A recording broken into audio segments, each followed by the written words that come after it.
This show is listener supported. You can join us and help our show grow to support more adoptees by going to adopteeson.com/partner. You're listening to Adoptees On, the podcast where adoptees discuss the adoption experience. This is episode 117, Jemma, Part 2. I'm your host, Haley Radke. Hey friend, it's so good to be back talking with you this week. Last week, we replayed Jemma's first appearance on the podcast where her biological mother adopted Jemma back. Well, things have changed quite a bit from that happy ending. Jemma felt it was crucial for other adoptees to know the ups and downs that reunion can bring over many, many years. We are going to wrap up with some recommended resources, and as always, links to everything we'll be talking about today are on the website adopteeson.com. Let's listen in. I'm so pleased to welcome back to Adoptees On, Jemma. Welcome, Jemma. Hi, Haley. Thank you. So it's been a minute since you were on the show. How about a couple years? Yeah. And I replayed your episode last week, but I'm going to just give Cliff's Notes version. We talked about some really hard things about estrangement from your adoptive parents, about your search and very quick reunion with your first mother, and even about her adopting you back. And we had this really, great conversation, and it was so happy and lots of talking about it's a girl party and all of those things. Mm-hmm. And then even by the time your episode had aired, some things shifted for you. So why don't you pick up your story there? Sure. Yes. So after we had our episode talk, and just before it aired, my mother received a terminally ill diagnosis and was given a year, maybe 18 months to live. And so that was kind of a rough blow because we had just kind of gotten to this point where it's like, oh, we're going to have time together. We've got all the time in the world. And it did not go that way at all. So, so she got her diagnosis. I went down, spoke with the doctor. I'm a registered nurse myself, so she didn't intend to tell me. She just kind of let something slip that was just enough that I was like, hey, wait a minute. So I flew down the next morning in time for her doctor's appointment and kind of surprised her. And then, went in and got the details and what was going on. And so then she was going through a divorce at the same time. So, so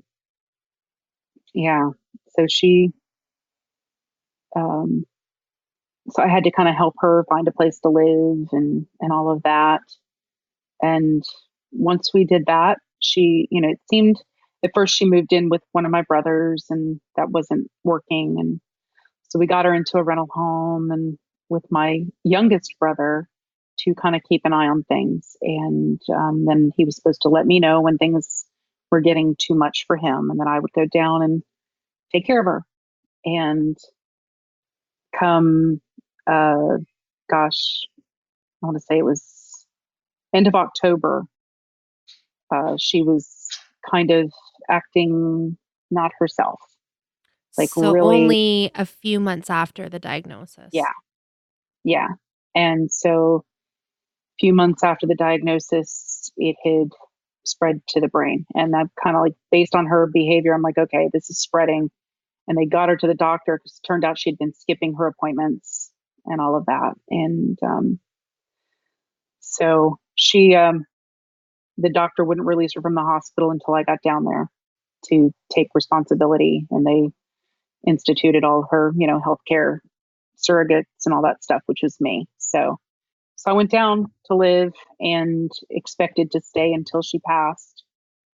And that didn't go to plan either. So the brain metastasis really altered her behavior very badly.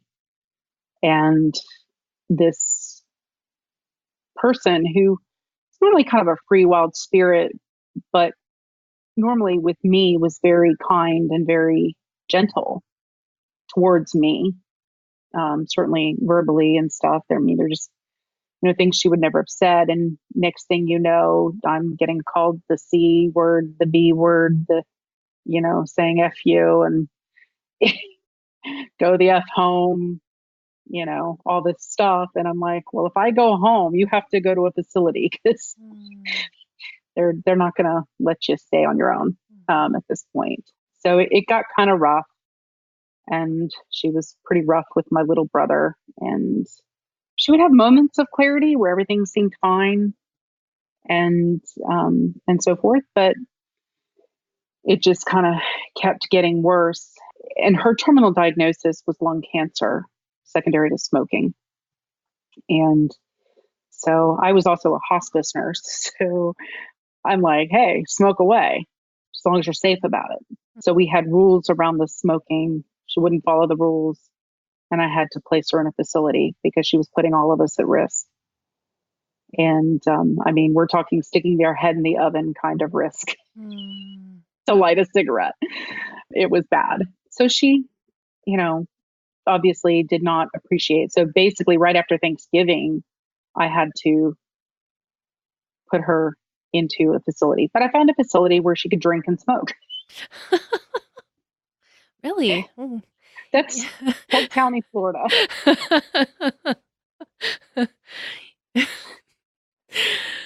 I was going to say, you can tweet Jemma if you want to find out the details for this place, or that's okay. Yeah, as I say, only in Polk County. Wow. Okay. So things deteriorated really quickly. Yeah. And it's almost like you're having this relationship with someone who's completely different from the person you've known for 20 plus years. Well, it's sad. She seemed a lot more like my former adoptive mother in her behaviors. So it was really like this massive blow. And I, and every night I'm in bed and I'm crying and I'm saying, it's not her. It's not her. I mean, she actually got to the point where she was planning to threaten me with a knife, but my little brother was the one who walked through the door, not me. And so she dropped it, kind of thing. And at that point, I had to have her committed to check her medications and stuff. And they did find one medication that needed to be adjusted. After that, we got her into a facility, and it was a very nice place. I'm thinking, gosh, if it was me, I think I might be okay with this place. It's kind of cool. They had happy hour every Friday night. So there was a lot of fun and social stuff going on, but she's not really a social person in that way. I mean, she's social with parties. She does like that, but she didn't view herself as part of this place. So it's kind of tough. And she was, at that point, then she's fighting, then she's threatening to get the attorney to overturn all the legal work that she did. And I'm just like, well, good luck with that. To overturn your adult adoption. Power of attorney. Oh. No, power of attorney and all the healthcare things and okay. Yeah. But it just, there was one point when she was just calling me every name in the book, and I just, you have that moment. It's like, on the one hand, it's not really them talking, but at the same time, you're human and you have that human moment. And I'm like, why the hell did you even adopt me back if you were just going to treat me like this? And she said, I don't know. Ugh. And I'm just like, well, all right then. And then you go back and again, I mean, thankfully, kind of go back and go, okay, not her. It's not her. But it still hits you in the gut. Now, in our last episode, you told me that in your almost very first meeting, she told you who your father was, and that he wouldn't give you the same reception as she had. And you Yes, said that you had met him once and that you had, a couple of relationships with some people on the paternal side, but he had passed away, I think. correct. Okay. So now I know there's some stuff with that as well. Why don't you Yes, tell us about that? sure. So after all this stuff with her, then and I had been asking because I had some questions because my uncle, my paternal uncle, had done a DNA test for me and it wasn't matching up. And I'd be calling Ancestry saying, "What's going on?" I'm like, "Oh no, it's something with the algorithm." And they kept giving me the runaround. And so my gut was kind of going ding, ding, ding, ding, ding. But they kept telling me this, and my mom kept swearing that this was the only possibility, saying I was a virgin when I met him, and he's the only one, and all this stuff. And I'm like, okay. And of course, you don't want to believe that your mother would lie to you. You certainly don't want to believe that she would adopt you back without hanging over you. But I was in an adoptees only group one day. It was like in January. And so this is just that following January after she adopted me back. And this gal started talking about her crazy Polk County family. And I started making these jokes about, hey, I've got a crazy Polk County family, maybe we're related. And we started talking behind the scenes. And I said, yeah, maybe you can get a match to my uncle because I sure can't. And she says, come again? Pardon? And I told her what was going on with the DNA. And she goes, oh gosh, how do I tell you this? She said, okay, there's two scenarios here. Either your father's adopted or he's not your father. And I said, well, I know for a fact he's not adopted. She said, well, then he's not your father.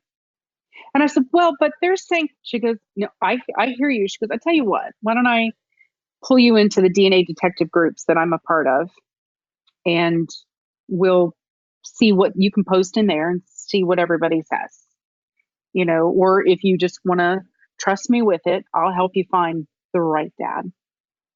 And I pulled up her profile, and on the bio, it's something like part-time DNA expert. And yeah, I think I'm going to trust you on this one because I don't think you would tell me this willy nilly. So okay. And I said, and I'm just going to tell you, you're going to need to beep this one out. I said, I better get sisters out of this mess.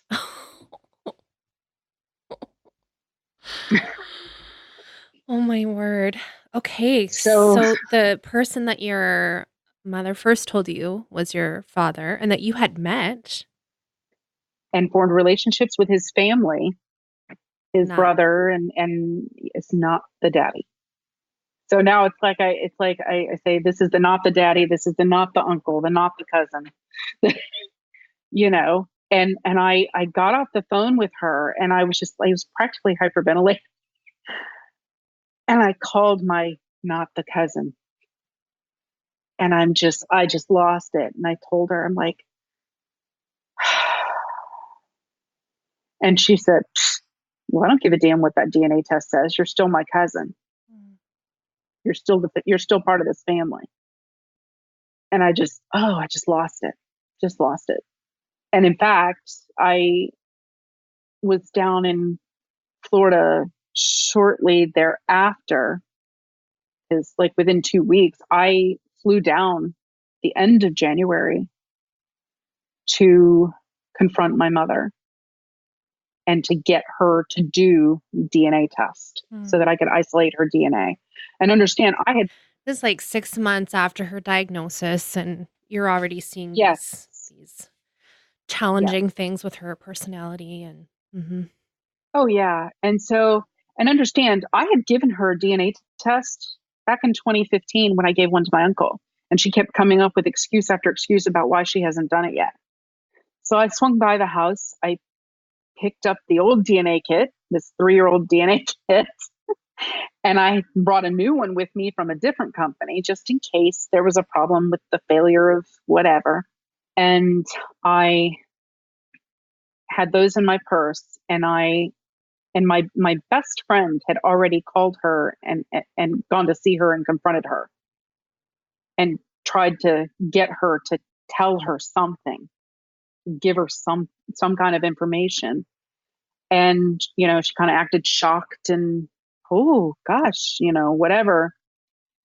And at any rate, I was having an issue with one brother with all this stuff that went on with my mom.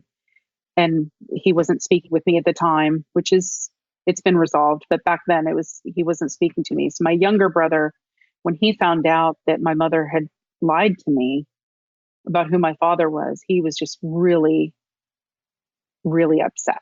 It really hit him hard. And my brother said, if it's okay with you, I'd really like to be there when you confront her.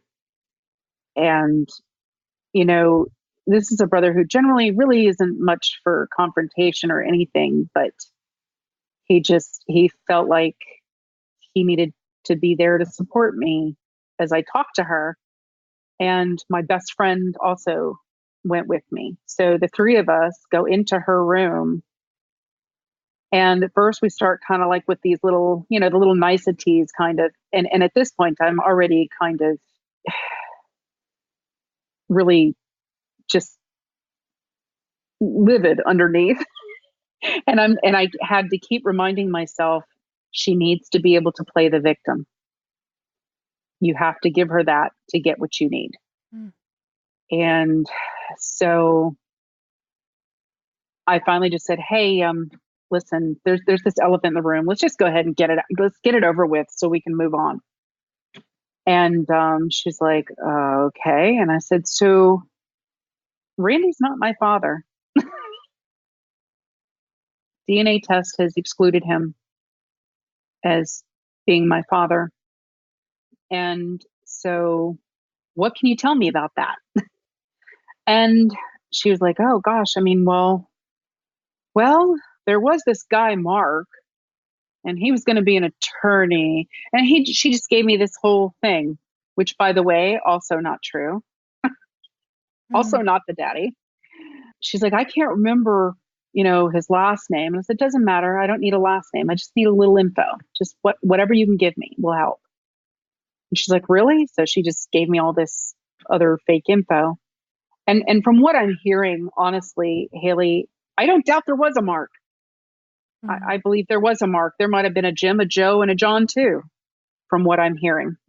So, which, I mean, okay. I've never cared about that. I mean, it's kind of funny because I told her, I don't care if you screwed the whole football team. I really don't. I just care about who my dad is. I'm not going to judge you for who you had relations with. I mean, that's none of my business outside of who my father is. I really don't care. Yeah. I'm like, I'm no angel. I'm not going to judge you for that. So I didn't really address with her, why'd you lie to me? Because it wasn't going to get me whatever it was I needed. And I said, so at this point, I'm like, she gave me this information. Who knows, at that point, I'm like, who knows if this is real or not? And I said, so Mom, there's one more thing that you could do that would just probably help me better than anything. And she's like, well, what's that? And I said, well, you could give me a DNA sample so that I can isolate your DNA so that I can know that what I'm left looking at is all my father's family, so that I can kind of figure this out. And she's like, oh, okay, sure. Send me the thing. And I said, yeah, no need. I've got 2 kits right here. Pulled out of my, now, so she said, yes, obviously she's got witnesses seeing her agree to this. And she's thinking, I'll say yes. And, so I pull them out and her mouth just kind of like popped open in that little, like, oops, I'm caught. Oops, I'm in trouble. And my best friend went over there and we just did the samples. We're like, here you go. Why do you think she was so against you finding out who it really was? I think because she not only lied about the fact that she hadn't been with anybody else, that there were these other possibilities. She also said, that my father knew about me and that he didn't, that he wasn't interested or whatever. But none of that's true. I mean, and I think she was afraid.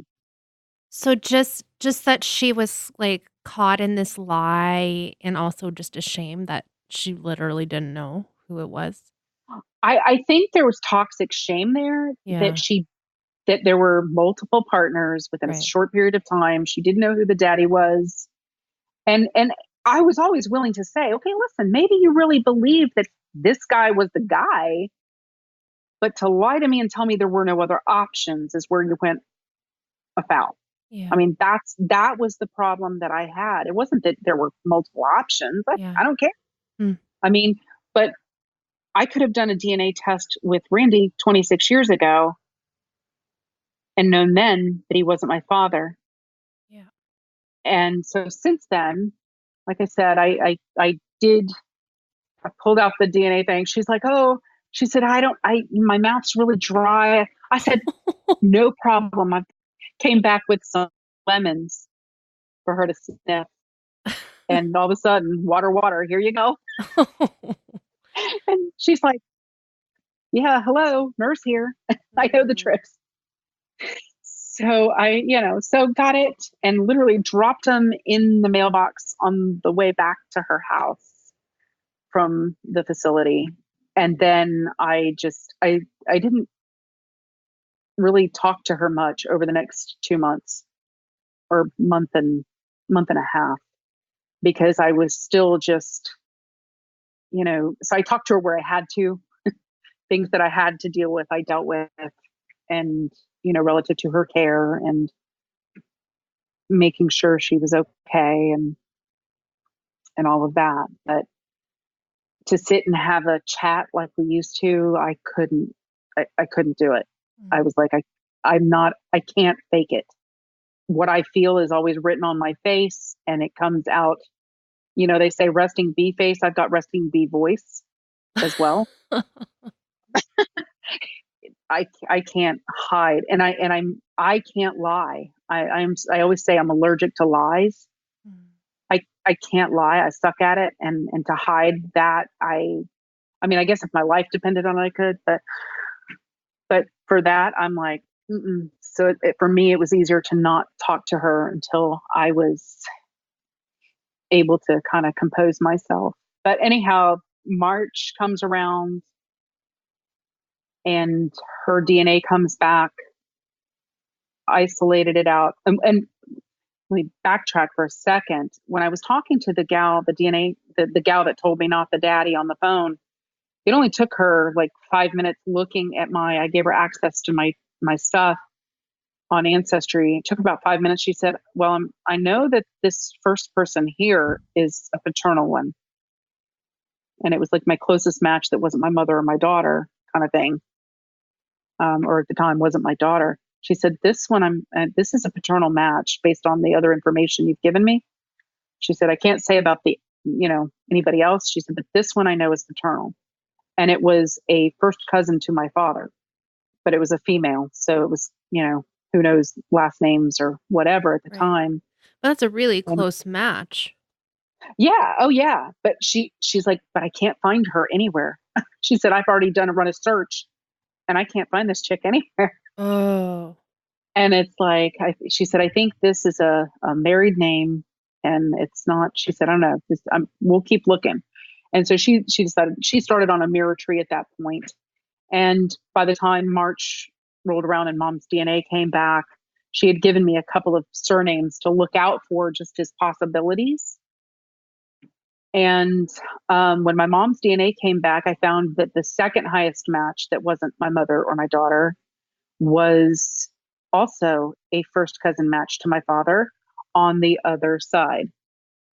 So now I had first cousins on each of my father's family sides.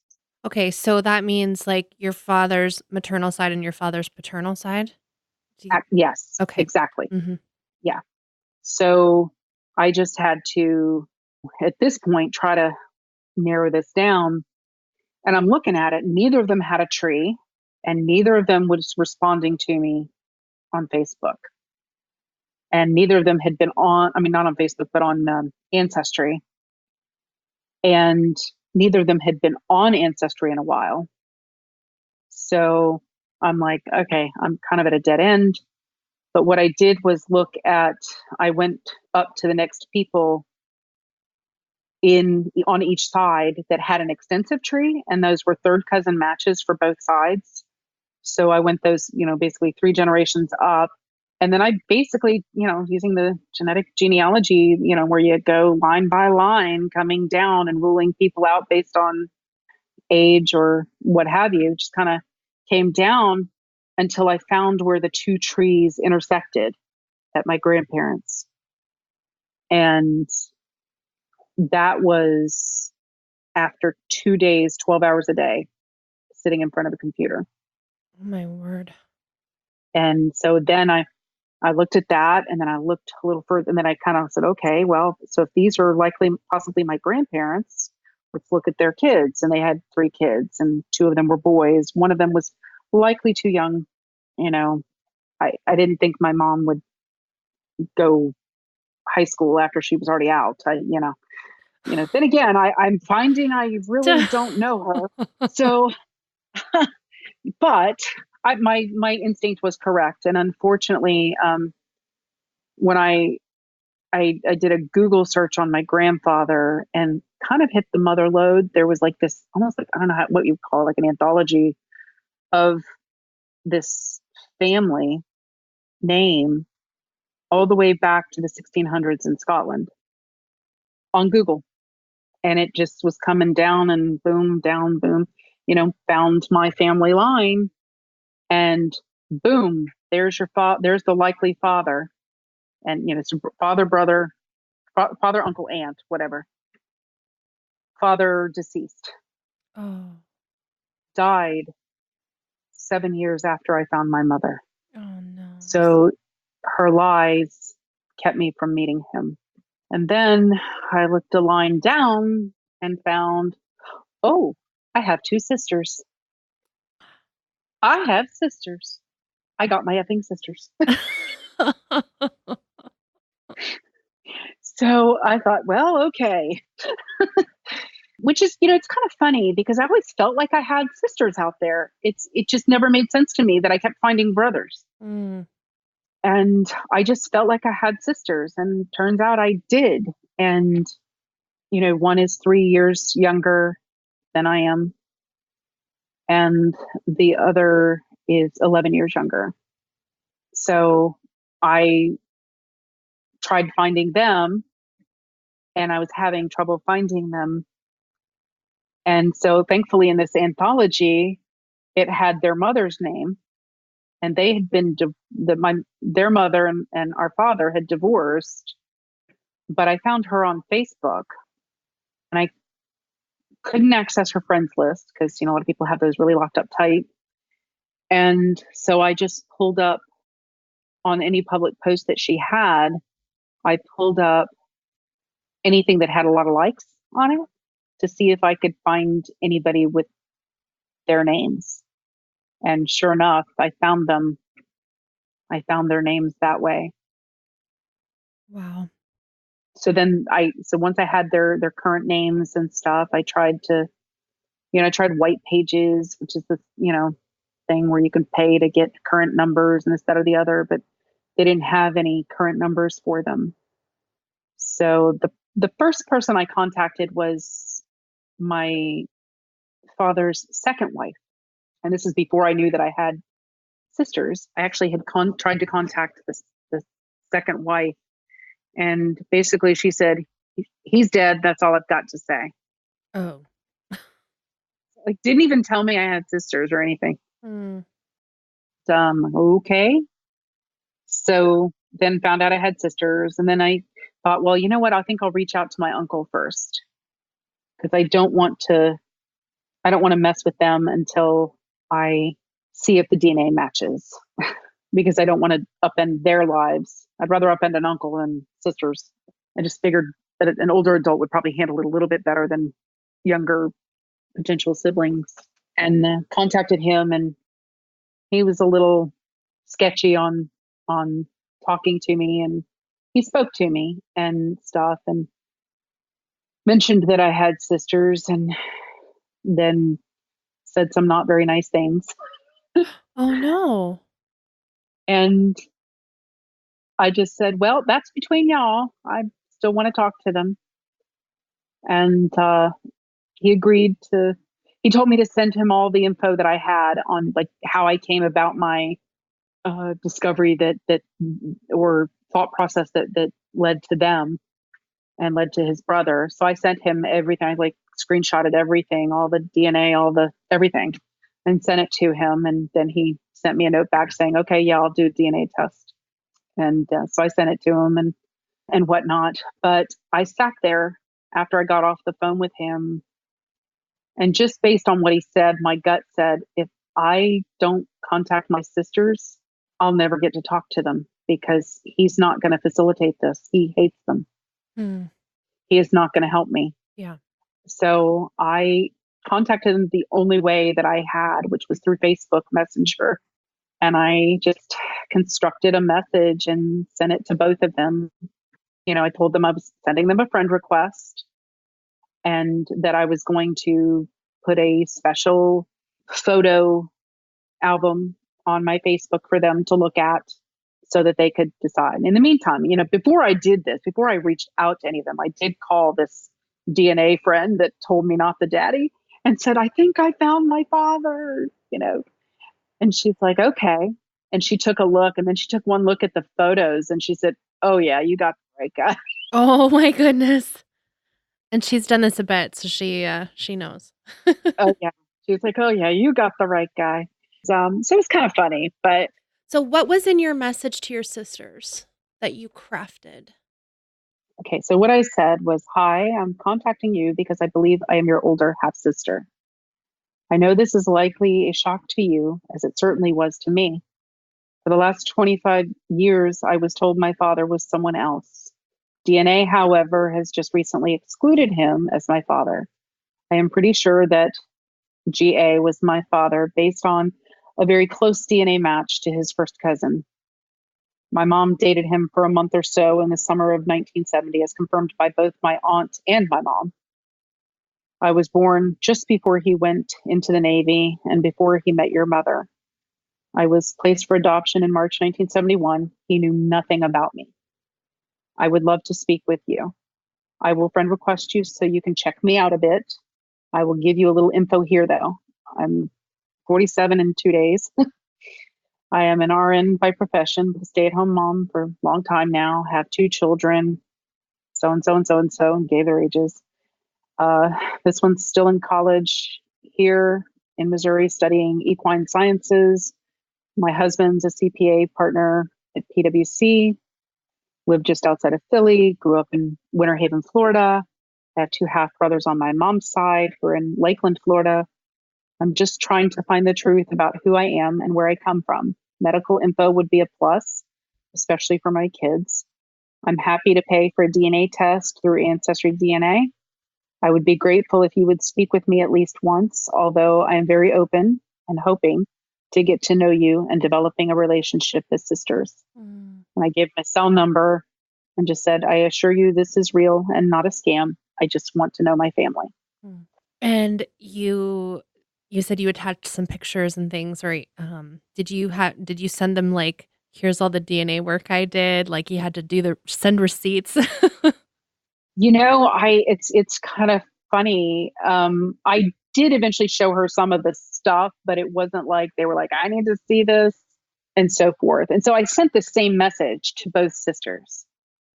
And then I was sitting there and I was talking to my husband on the phone and I'm just like shaking. And then all of a sudden the little thing comes up next to the message that shows you that someone just read it. Mm. And I'm like freaking out, going, oh my Oh, God, she just read it. oh, it's live. Then things are happening. I'm like, oh, she just read it.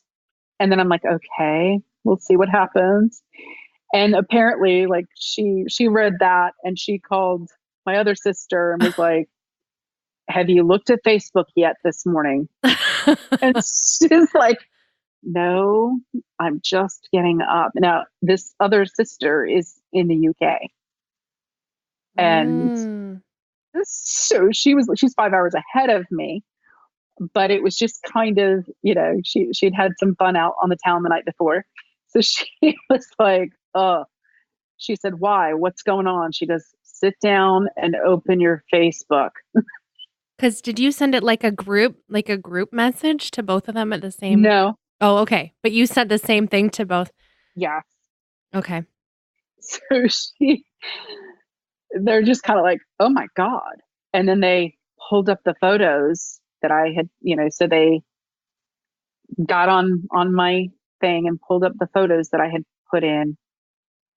And they immediately, I guess, called their mother and said, Mama, what do you think? And she goes, oh yeah, she's an Arbuthnot. Oh. She said, I can see it. She said, I can see Greg in her.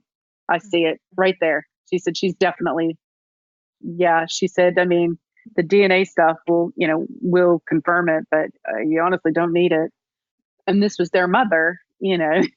So anyhow, my baby sister sent me a thing, says, hello, this is definitely a shock. I would love to chat with you. Is Oh. there a good time? Yeah. Is there a good time to call you? And I was like, I'm available anytime. I'm available now, whatever works best for you. And then next thing I know, I'm getting photos of my dad sent to me, from his wedding to their mom, and a picture of him holding her when she was little, and just different various pictures and stuff. And then there's like this one that they sent, and then she sent pictures of her grandfather.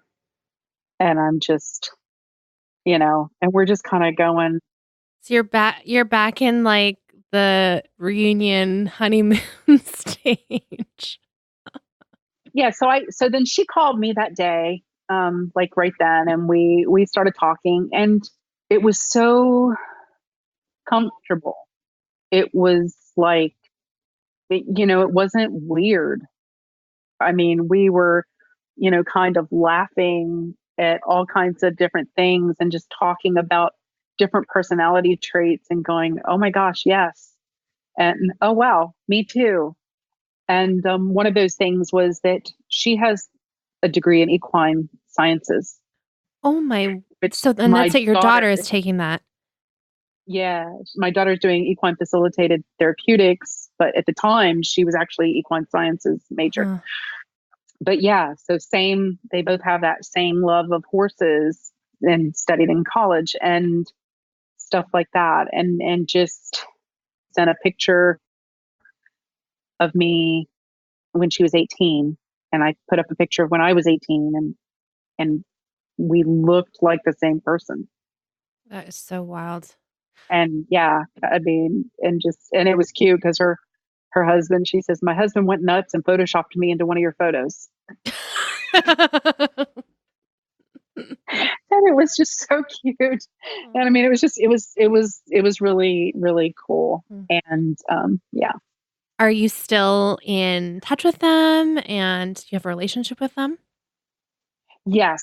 So my other sister called me the next day, and again, more funny coincidences. Like, we both have a phoenix tattoo on our backs, just stuff like that.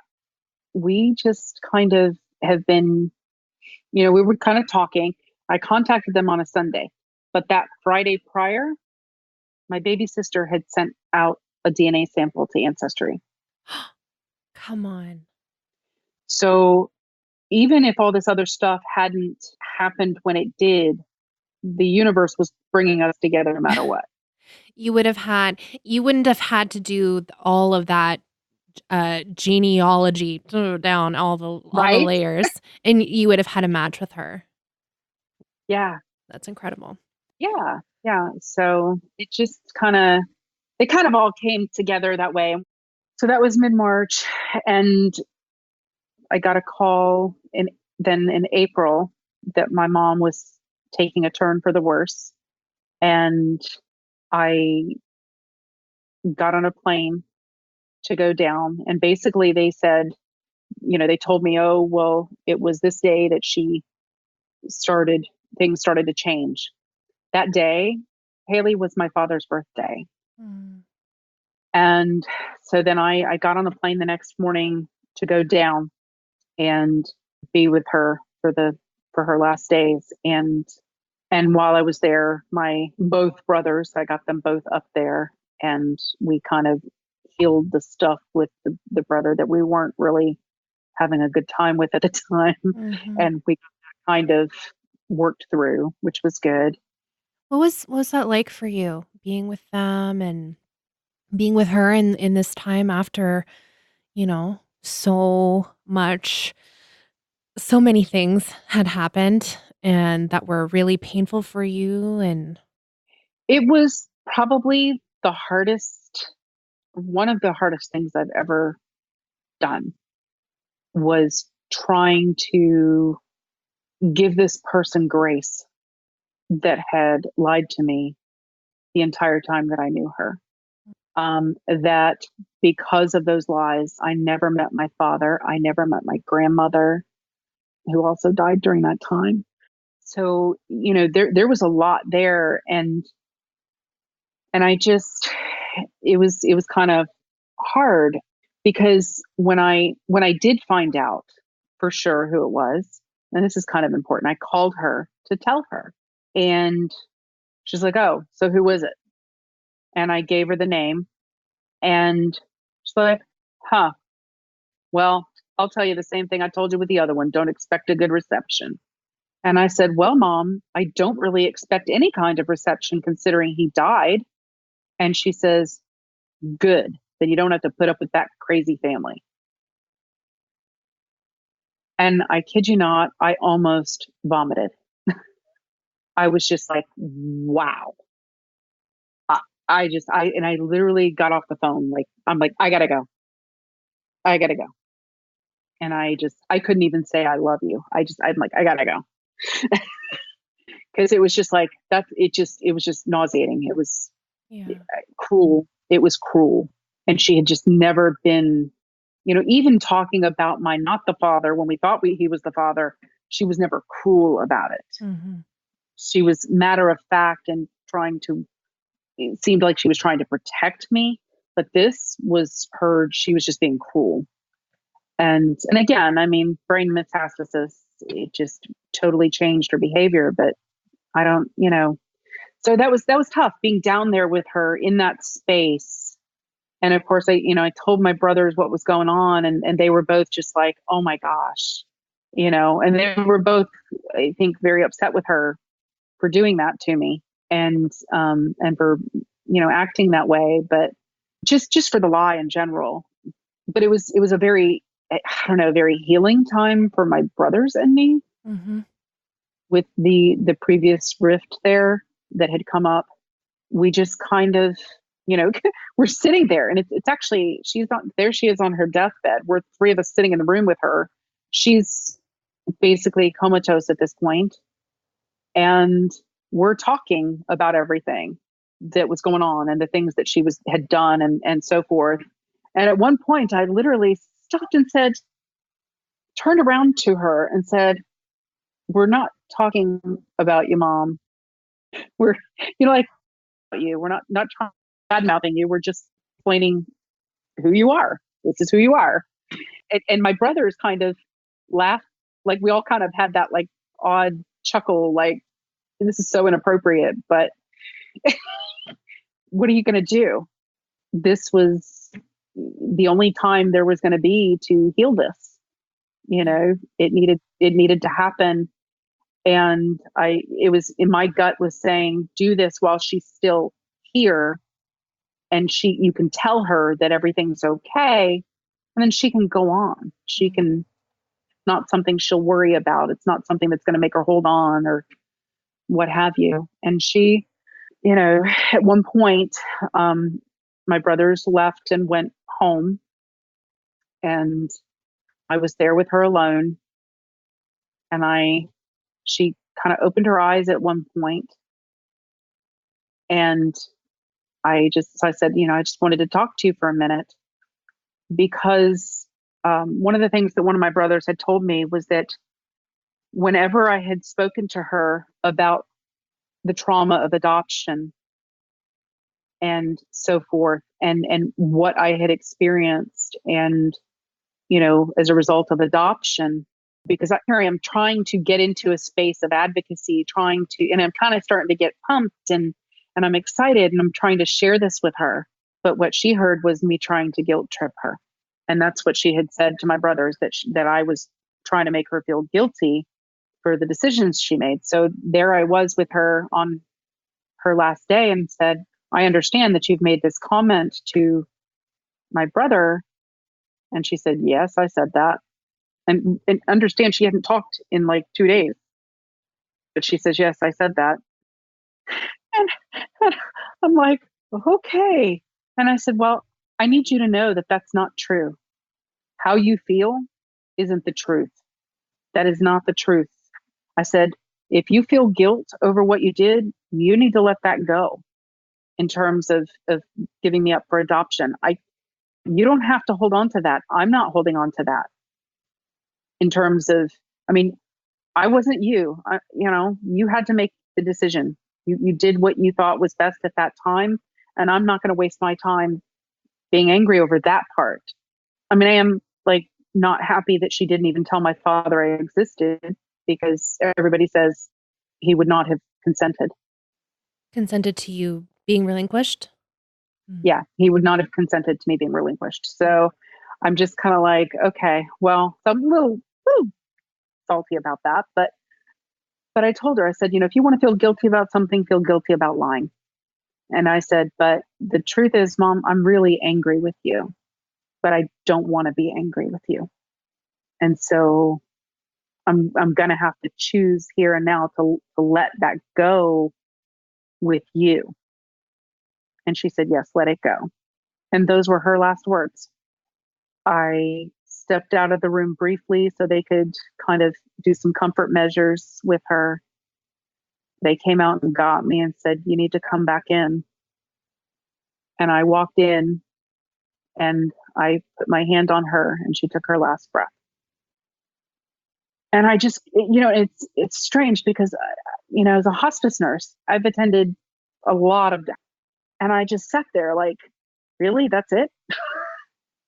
It was, it was a little irreverent, I guess, but I was like, really, that's it? And they looked at me and they all knew that I was a hospice nurse. So they were kind of like, yeah, that's it. I think that's the last one. I'm like, okay. So got off, walked out, called my brothers. We just, everybody came up there, and that was that. But the interesting thing is, as I was flying down to be with her, my sister's DNA results came in that night. So when I went to see her, I had that solid feeling of, I found my people. So I don't know. I just was like, okay, I got this. And Did that make it any easier for you?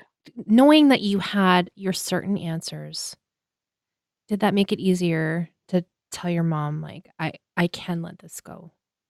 no, Really? and I mean, it really didn't. I mean, my focus at that moment was, and it, I don't want to say it wasn't disingenuous. It was just, I wanted her. She was my mom, and I loved her. And I wanted her to go with peace.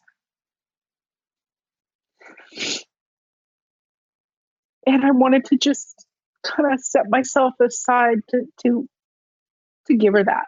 Mm. And I mean, because the reality is,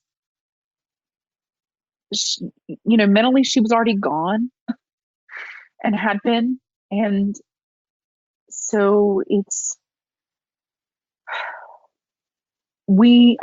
I was never going to get the real closure of her acknowledging that she lied or saying she was sorry for lying, or, I knew that was off the table because she just wasn't even capable anymore of that.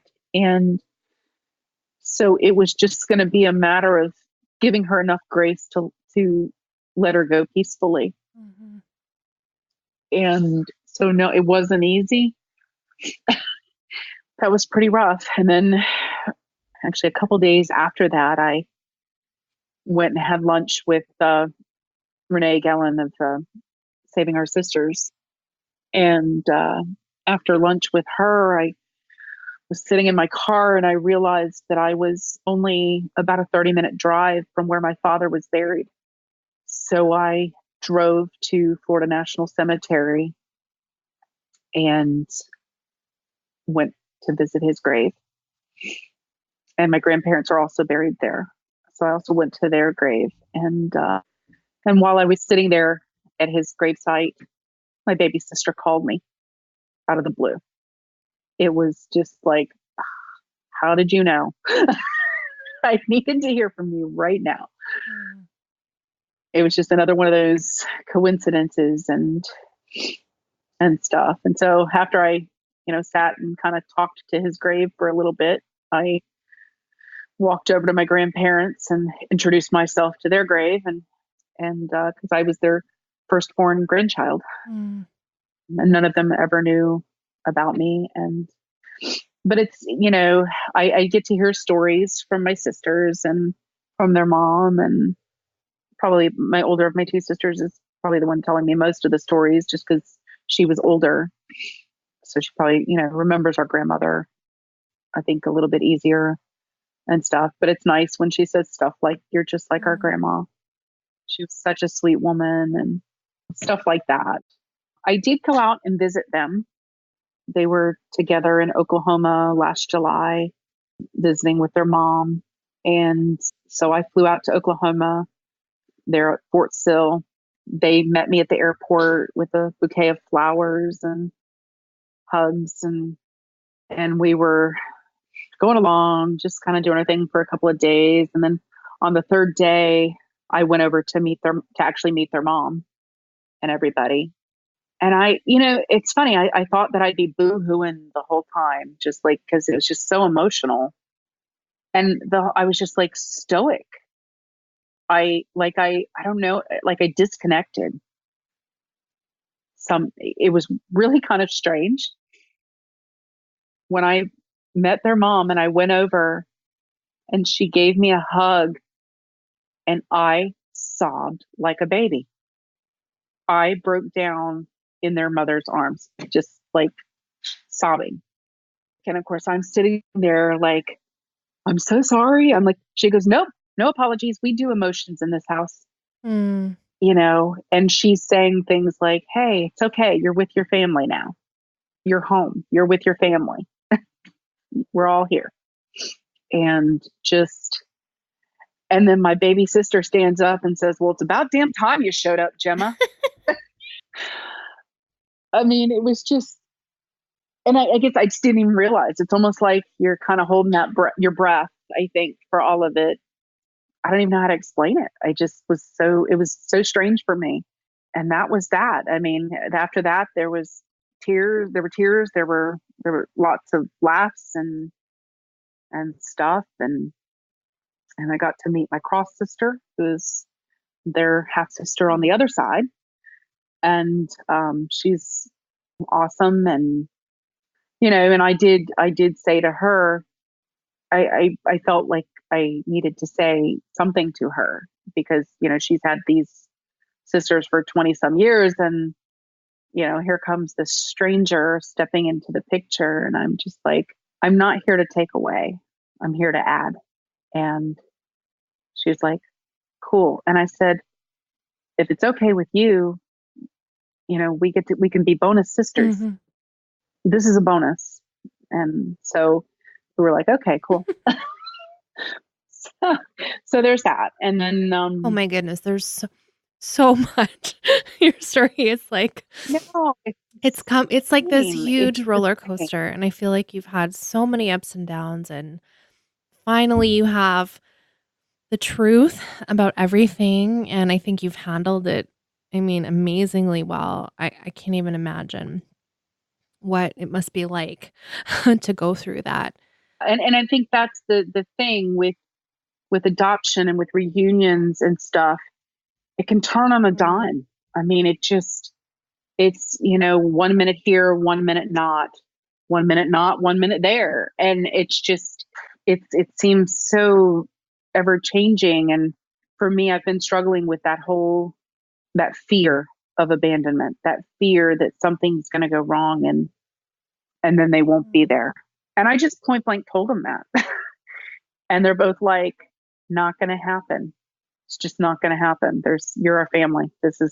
You're our sister, and that's all that matters. And so you don't have to worry about that. That is, and there are going to be times we may get upset with each other at some point, but that's okay because we're sisters. We'll work it Mm. out. And so that's been nice. I mean, they've been very reassuring and saying things like, the more you're around us, hopefully the more relaxed you'll feel about it. And maybe you won't be as big of a fear for you. And the more we connect and stuff. But when I met with them and just being around them, it's very much very natural, very like you can tell this is what was supposed to be. We were supposed to have each other, and it's I don't know, it's there it is. But Mm. Well, I'm so glad that you've got another another happy ending. I don't know, happy beginning. Um, do you have a yeah, last happy thought beginning. on anything that you wanna share before we do our recommended resources? Yeah, I think that's really like the big thing, and just that fluid nature of all of it, how it is up and down and around every curve. And I just thought I was through a lot of it. So it just kind of, what is it? There's just when you think you're out, they pull me back in. It's like, you know, kind of, Yeah, no yeah. kidding. Well, the So reunion roller it's just, coaster is real yeah, for you, for sure. it is real. It is the struggle's real, but, just looking forward to every moment I get to spend with them. And, my one sister came over at Christmas, and my baby sister's coming this July. So we just keep planning. We're planning a trip to France in the next year. So yeah. And I've already told them my 50th birthday, we're going to the ancestral home in Scotland. Exciting. So we're doing that. So yeah. Lots of good stuff coming up. I'm so glad. Okay. All right, let's do our recommended resources. And because I knew we were going to be talking about some challenging things in your story today, I picked this article that's called To Grieve is to Carry Another Time. And it's by our fellow adoptee, Matthew Salsis. And it's on long reads. So it's this really beautiful and thoughtful piece about grief and adoption. And Matthew lost his wife last year, and he has two young children. And it's just a really beautifully written piece. And I think because so many people don't understand the intricacies of grief that are woven throughout adoptees' lives, I think Matthew really gets it. And so Mhm. I really recommend this piece. And it's a little bit of a throwback. It was written in April 2019. And you can also find other things that Matthew's written. His Twitter is at Salesses, which is SALESSES. And I'll link to that in the show notes. Gemma, what did you want to recommend to us today? I think the best way I can say it is all things Anne Heffron. I seriously, every day on Facebook, and she'll post a picture. It's like a flower or some pretty view or something. And it just, I don't know, it's kind of soothing seeing them. And then like her book, like I'm reading through her book, and it's just, her book, You Don't Look Adopted. It's so real. It's, I mean, I think that's the thing. It's, you read some stuff and you go, oh gosh, boy, this is really, but this is just, it's Mm. real. It's raw. It's Anne, and she holds nothing back. Yeah, that's very true. You had a chance to go to one of the retreats that she does with Pamela Cordano. How was that for you? Yes. Oh, it was wonderful. I did the Beyond Adoption U retreat, and it was amazing. And I think it's very accurate to say healing happens in community for adoptees.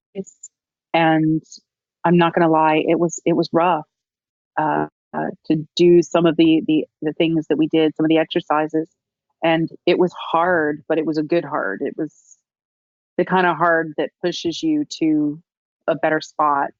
You walk away going, I'm better for this. I've gained insight.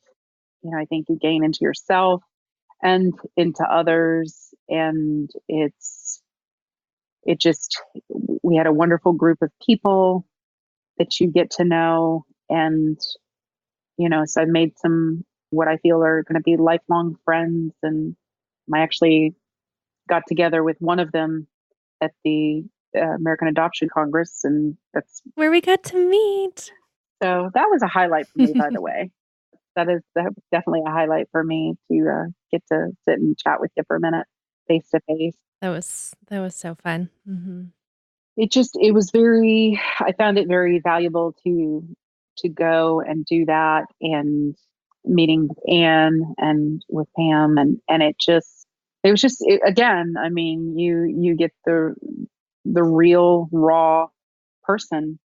To me, that's refreshing, because it's that space where you can really let go and be the real you, whoever that is in that moment. Because I think we're all evolving on that front, Mm. but you just you get to let the emotion out, and you don't have to feel any shame for having the emotion, or whatever you're feeling. It's just, okay, this is what you're feeling. And so it was very, really wonderful to me to do that. So yeah, it's all things and have from for me. So you can find links to all things Anne Heffron. Her website is anneheffron.com. And she's got all her social media links there, and you can find her book there and all the things. Thank you so much, Jemma. Thanks for sharing your story with us again, the ongoing saga of reunion and Yeah, search and all the things. Where can we connect with you online? a lot of people connect with me on Facebook, but generally I'm on Twitter. Your handle is at J_R_Sullivan. I interact a lot there. Well, thank you so much for having me again, to kind of go through, and it felt Mm, unfinished. After everything changed, it felt like there was this thing hanging out there. Like everybody thought that everything was just so perfect and lovely, and everything was just, and I didn't want to leave with that complete impression that that's the way it ended up. It felt it felt yeah, wrong to leave it that way. I understand. There is this, I think I don't know. I don't want to speak for all adoptees, but I think for a lot of us, there's a deep desire to be authentic because we search our whole lives to find our identity. And so, you said for you, lies is like, I don't lie. That's a deal breaker, Exactly. So yeah, we want to tell people the whole story. And there's so many like picture perfect reunions, and we don't get to see the after the airport moment. Thanks again, Gemma.